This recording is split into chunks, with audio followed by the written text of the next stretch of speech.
दोस्तों, ज्यादातर लोग कुछ समय तक ही अपनी लड़ाई को लड़ते हैं और उसके बाद बड़ी आसानी के साथ वह हार मान लेते हैं। अगर वह थोड़ा सा धैर्य और बनाए रखें तो शायद उन्हें सफलता मिल जाए।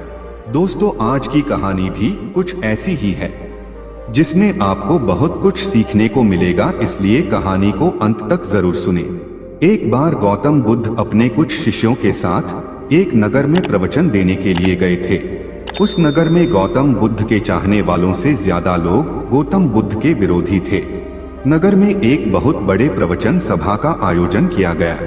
यहाँ तक कि जिसने प्रवचन सभा का आयोजन किया था वह भी गौतम बुद्ध का एक बड़ा विरोधी ही था।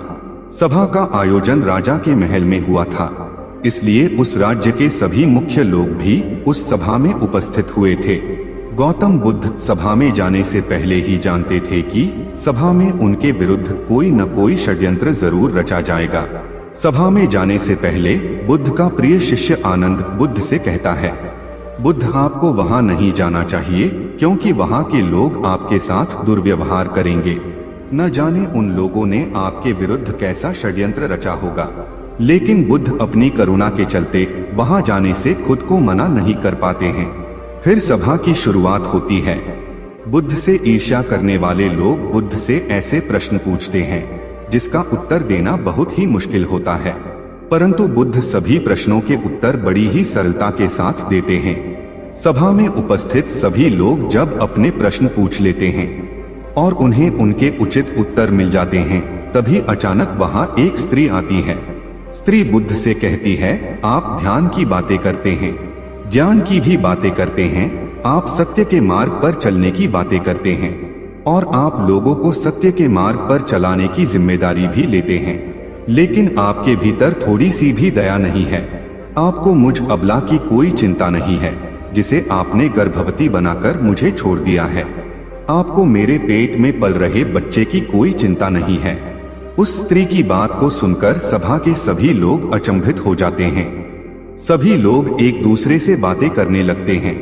तभी सभा का एक व्यक्ति खड़ा होता है और बुद्ध की तरफ इशारा करते हुए कहता है कि स्त्री के सौंदर्य के सामने बड़े से बड़े ज्ञानियों ने अपने घुटने टेक दिए, तो फिर यह बुद्ध क्या चीज है। फिर कोई दूसरा खड़ा होता है और कहता है, हमें बुद्ध से यह उम्मीद नहीं थी कि वह इतने नीचे गिर जाएंगे। इसी तरह सभा के बहुत सारे लोग खड़े होते हैं और बिना सत्य को जाने सभी लोग बुद्ध को बुरा भला कहते हैं। जब सभी लोग अपने मन के गुस्से को निकाल लेते हैं, तब राजा कहता है, बुद्ध, क्या आप अपनी सफाई में कुछ कहना चाहेंगे। राजा भी बुद्ध का विरोधी था। वह चाहता था कि बुद्ध बदनाम हो जाए। दोस्तों, यहाँ पर आपको एक जरूरी बात समझनी चाहिए कि सारी घटना का बुद्ध पर कोई असर नहीं हुआ था और न ही लोगों के अपशब्दों का, साथ ही उस स्त्री के झूठे आरोपों का कोई प्रभाव नहीं पड़ा, क्योंकि बुद्ध जानते थे कि सत्य क्या है। वह अपनी नजर में सही थे। यही तो जीवन का सूत्र है। चाहे पूरी दुनिया आपके खिलाफ क्यों न हो जाए, अगर आप अपनी नजरों में सही है और अगर आप जानते हैं कि आप सत्य के साथ है, तो आपका कोई कुछ भी नहीं बिगाड़ सकता है। इसलिए गौतम बुद्ध के चेहरे पर तनिक भी बदलाव नहीं आया था। राजा फिर बुद्ध से कहते हैं, बुद्ध, क्या आप अपनी सफाई में कुछ कहना नहीं चाहेंगे। बुद्ध उस स्त्री से कहते हैं, पुत्री, इस पूरे ब्रह्मांड में केवल दो ही लोग हैं जो इस सत्य को जानते हैं। तुम सत्य कह रही हो या असत्य, उसमें से एक तो आप हो और दूसरा परमात्मा। इससे पहले कि बुद्ध कुछ आगे कहते, वह स्त्री बुद्ध से अपनी नजरें चुराने लगती है। दोस्तों, असत्य का सहारा लेने से यही होता है कि आप अपने भीतर डर का बीज बो रहे हैं। उस सभा का एक व्यक्ति उस स्त्री से कहता है कि तुमने बहुत बड़ी बात कही है। अगर यह बात गलत साबित हो गई तो तुम जानती हो क्या होगा, तुम्हें क्या दंड दिया जाएगा।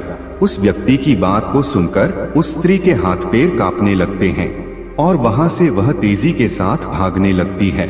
तेजी से भागने के कारण उस स्त्री के पेट में जो गठरी बंधी थी वह खुलकर जमीन पर गिर जाती है। सच सबके सामने आ जाता है। स्त्री ने गौतम बुद्ध को बदनाम करने के लिए अपने पेट में गठरी बांध रखी थी, जिससे लग रहा था कि उसके पेट में सचमुच में बच्चा है। यह सत्य जब प्रवचन सभा के लोगों को पता चलता है तो सभी लोग लज्जित हो जाते हैं। और राजा उसी समय उस स्त्री को जेल में बंद करने का आदेश दे देता है, परंतु बुद्ध के कहने पर उस स्त्री को क्षमा कर दिया जाता है। दोस्तों, एक बात हमेशा याद रखना कि सत्य के साथ धैर्य भी बनाए रखना चाहिए। आपका अपनी नजरों में सही होना आपको बड़ी से बड़ी समस्याओं से बचा सकता है। दोस्तों, मैं उम्मीद करता हूँ कि यह कहानी आपको जरूर अच्छी लगी होगी। आपने इस कहानी से क्या सीखा, नीचे कमेंट करके हमें जरूर बताएं। ऐसे ही और भी कहानियों को सुनने के लिए हमारे चैनल को सब्सक्राइब जरूर करें।